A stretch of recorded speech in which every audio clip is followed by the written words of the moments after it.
19ஆம் தேதி நாம் தமிழர் கட்சி கொடி அவமதிக்கிறதுனால நாங்கள் மன்னிப்பு கட்டி வாங்கிக்கிறோம். இனி வர காலத்தில் எந்த ஒரு கட்சி கொடியும் அவமதிக்க மாட்டோம். அண்ணன் சீமான் அவர்களுக்கும் உலக தமிழ் அறிஞர்களுக்கும் எங்களுக்கு மன்னிப்பு நாம் தமிழ் கட்சி கொடிய அவமதினால் நாங்கள் மன்னிப்பு கேட்டுக் கொள்கிறோம். தமிழ் தாய் புலிக்கொடி என் கொடி அல்ல, என் தலைவனும் கொடியும் அல்ல, என் பரம்பரை கொடி, தமிழ் பேரினத்தின் பரம்பரை கொடி.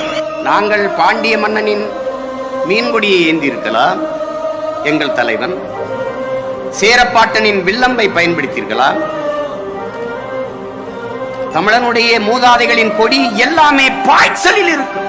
மீன் தொள்ளி பாயும், அம்பில் வில்லில் இருந்த அம்பு பாயும், புலியும் பாயும். ஆனால் ஏன் புலியை தேர்வு செய்தான்? பாண்டிய மன்னன் பாண்டிய எல்லைக்குட்பட்ட நிலப்பரப்பை ஆண்டான். சேர மன்னன் அவன் எல்லைக்குட்பட்ட நிலப்பரப்பை ஆண்டான். ஆனால் எங்கள் அருமை பெரும்பாட்டன் அரசேந்திர சோழனும் அவனப்பன் அருண்மொழி சோழனும் கடல் வள கடந்து படைவள நடத்தி உலகத்தின் பல்வேறு நிலப்பரப்புகளை வென்று உலகின் மிகப்பெரிய வல்லாதிக்கத்தை நிறுவியவர்கள்.